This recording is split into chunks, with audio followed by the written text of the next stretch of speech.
बस anti cancer pro health tips जिसमें आपका ज़्यादा खर्चा ना हो, ज़्यादा मुश्किल ना हो और ज़्यादातर आपने सुने ना हो। हमारे पेट में ना छोटे छोटे मेहमान हैं, मतलब बैक्टीरिया। आप क्या समझे थे?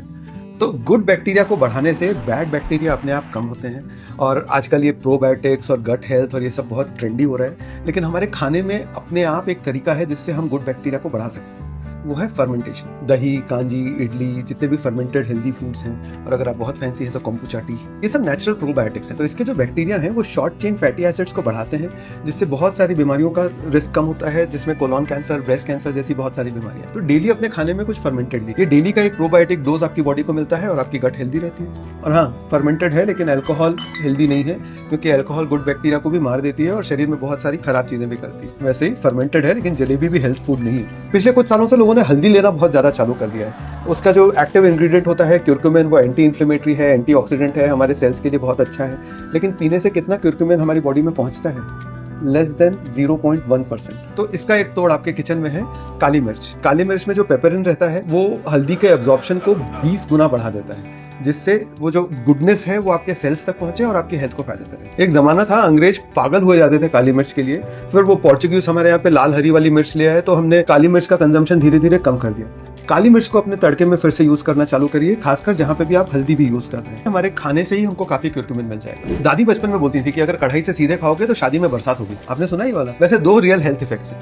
देखिए, पहला तो यह है कि जब हम बहुत हाई हीट पे खाना पकाते हैं तो जो खराब वाले मॉलिक्यूल्स हैं वो बढ़ जाते हैं और जो अच्छे वाले हेल्दी मॉलिक्यूल्स हैं वो डिग्रेड होना चालू हो जाते हैं। तो पहले तो लो हीट पे पकाइए। दूसरा इंपॉर्टेंट ट्रिक ये है कि जब खाना ऑलमोस्ट पक गया है ना, तो ढक के 5-10 मिनट तक छोड़ दीजिए। उससे क्या होगा, जो खराब मॉलिक्यूल्स हैं वो उतने बनेंगे नहीं और जो अच्छे मॉलिक्यूल्स हैं वो प्रिजर्व रहेंगे। और बहुत ज्यादा गर्म खाना खाने से ना ये फूड पाइप मतलब इसोफेगस के कैंसर्स का रिस्क भी बढ़ता है। इसीलिए अगर कढ़ाई से गरम खाना है तो हॉल बुक कीजिए। लॉन में शादी नहीं हो पाएगी और थोड़ा सा लाइफ इंश्योरेंस के बारे में भी सोच लीजिए। हमारे घर का सबसे बड़ा पाप ये है कि कोई भी चीज फेंक दी जाए। डीप फ्राई करने के बाद जो तेल बचता है ना, उसको ऐसे संभालते हैं जैसे कि गोल्डन नहीं हो, एक्चुअल गोल्ड ही हो। लेकिन ये तेल को बार बार यूज करना, ये हमारे किचन की सबसे डेंजरस और सबसे अनहेल्दी प्रैक्टिस। रीहीटिंग से ऑयल में एल्डिहाइड्स बन जाते हैं, फ्री रेडिकल्स बनते हैं, फैट का ट्रांस फैट बन जाता है और ये सब चीजें हमारे सेल्स को भी डैमेज करती हैं, डीएनए को डैमेज करती हैं, कैंसर का रिस्क बढ़ाती हैं। अगर कभी यूज करना ही है तो सरसों का तेल और मूंगफली का तेल रिलेटिवली कम डैमेज करते हैं, उसको भी अवॉइड करिए जितना हो सके। लेकिन सनफ्लावर और सैफफ्लावर जैसे तेल तो बिल्कुल भी रीयूज कभी नहीं करने चाहिए। 2 पैसा बचाने के लिए 2 आठियां मत जलाओ। मेरे नाना जी रोज खाने के बाद वॉक करते थे 98 की एज तक, और हम लोग स्क्रीन के सामने बैठे बैठे खाना खाते हैं, फिर प्लेट बाजू में रख के वो स्क्रीन के सामने बैठे रहते हैं। खाने के बाद सिर्फ 15 मिनट की वॉक से जो शुगर स्पाइक होता है वो करीब 20% तक कम हो जाता है, मेटाबॉलिक इन्फ्लेमेशन उससे कम होता है, इंसुलिन कम होता है, ब्रेस्ट, कोलोन, पैंक्रियाज इस तरह के कैंसर्स का रिस्क कम होने का पूरा चांस। तो डेली स्टेप्स भी गिनना है और वो स्टेप्स किस टाइम पे ले रहे हैं वो भी गिनना है। खाने के बाद वॉक को अपनी एक हेल्दी आदत बनाइए। देखिए, मैं तो बुढ़ा भी हो गया हूँ, मैरिड भी हूँ, लेकिन मैंने सुना है कि आजकल लव बर्ड्स जब एक दूसरे को कॉल करते हैं तो सबसे पहले यही पूछते हैं कि बेबी ने खाना खाया। नहीं, ये इंपॉर्टेंट है, क्योंकि अगर आप कॉल खत्म होने के बाद खाना खाओगे और फिर तुरंत सो जाओगे तो वो आपकी हेल्थ के लिए डेंजरस है। रात को हैवी डिनर लेना और बहुत लेट नाइट डिनर लेना, ये हमारे डाइजेशन और हमारे बॉडी के हार्मोन लेवल्स दोनों के लिए खराब है। इंसुलिन, कॉर्टिसोल बढ़ते हैं और उसी टाइम पे जो स्लीप हार्मोन है मेलाटोनिन, वो भी बढ़ने की कोशिश कर रहा होता है। इससे इन्फ्लेमेशन का एक बहुत खराब साइकिल चालू होता है। एक स्पेन की स्टडी है कि जो लोग सोने से 2-3 घंटे पहले खाना खा लेते हैं उनका कुछ टाइप के कैंसर्स का रिस्क 20% तक कम हो जाता है। तो फोन चालू करने से पहले खाना खा लो, 2-3 घंटे तो आप बात कर ही लोगे। आपको पता है आपके बेडरूम की लाइट से आपको कैंसर हो सकता है। नहीं, रेडिएशन की वजह से नहीं, जब हम सो रहे होते हैं उस टाइम पे अगर लाइट्स चालू हैं हमारे आजू बाजू में तो वो हमारी हेल्थ के लिए खराब है। देखिए, मेलाटोनिन स्लीप हार्मोन है, वो डार्कनेस को रोकता है।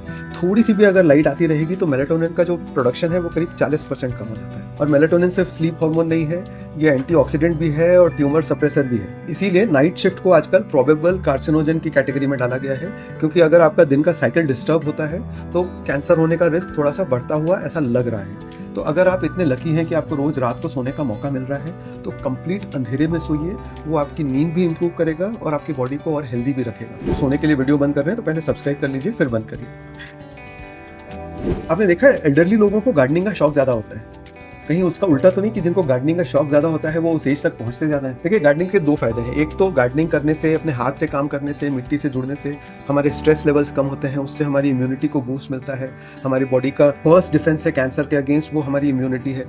वो बेटर काम करता है। और दूसरा, सॉइल में कुछ तरह के बैक्टीरिया होते हैं जैसे माइकोबैक्टीरियम यकी, जो एक्चुअली हमारी इम्यूनिटी को बूस्ट करने में और मूड को इम्प्रूव करने में हमारी हेल्प करते हैं। ये भी कंप्लीटली प्रूवन नहीं है, बट अगर चांस भी है तो चांस लेते हैं ना। तो अगर आपके पास गार्डन है तो बहुत अच्छी बात है, फ्लैट में रहते हैं तो कुछ गमले ही लगा लीजिए, थोड़ी सी मिट्टी अपने ऊपर लगने दीजिए। कुछ दाग एक्चुअली अच्छे हैं। देखिए, आपको लगता होगा मैं जोक्स मारता हूँ एंगेजमेंट के लिए, लेकिन ये मैं आपकी हेल्थ के लिए कर रहा हूँ। डेली थोड़ा टाइम हंसने से एंडोर्फिन लेवल्स बढ़ते हैं, नेचुरल किलर सेल्स एक्टिवेट होते हैं, हमारी इम्यूनिटी के लिए अच्छा है। और नेचुरल किलर सेल्स जो हैं वो कैंसर को डिफीट करने में भी हेल्प करते हैं। अगर आप थोड़ी देर के लिए भी हंसते हो ना, तो आपकी इम्यूनिटी कई घंटों तक स्ट्रॉन्ग हो जाती है। तो अगली बार कोई कॉमेडी देखने पे बोले ना कि क्या फालतू काम कर रहे हो, तो उनको बोलो कि मैं अपनी इम्यूनिटी बढ़ा। जापानीज लोग ना लॉन्ग लाइफ और 100+ तक जाने के लिए और उस एज तक भी हेल्दी और वाइटल रहने के लिए बहुत फेमस है। उसका एक रीजन है लाइफ का पर्पस और सोशल कनेक्शन। इसको वो लोग इकिगाई बोलते हैं। कोई चीज जो आपको लगे कि आपका मिशन है, इससे कोई फायदा ना हो तो भी ये तो करना ही है। जैसे ये हेल्थ अवेयरनेस वीडियो बनाना, ये मेरे लिए एक पर्पस है। पर्पसफुल लोगों का स्ट्रेस हार्मोन्स का लेवल कम होता है, वो खराब आदतों में कम पड़ते हैं, अगर बीमार पड़े तो रिकवरी ज़्यादा अच्छी होती है। और कहीं कहीं पे तो ये भी आया है कि कैंसर के रिकरेंस का चांस भी उन लोगों में कम हो जाता है। अपनी सोसाइटी से जुड़िए, किसी बच्चों की मेंटरिंग कीजिए, आपके जो लाइफ के एक्सपीरियंसेस हैं वो दूसरों के साथ शेयर कीजिए। चलिए ऐसा कुछ करते हैं जो हमारे बाद भी लोगों को हमारी याद दिलाए। लास्ट में एक बोनस टिप। कितने बज रहे हैं? आधी रात को आप हेल्थ के ऊपर वीडियो देख रहे हो।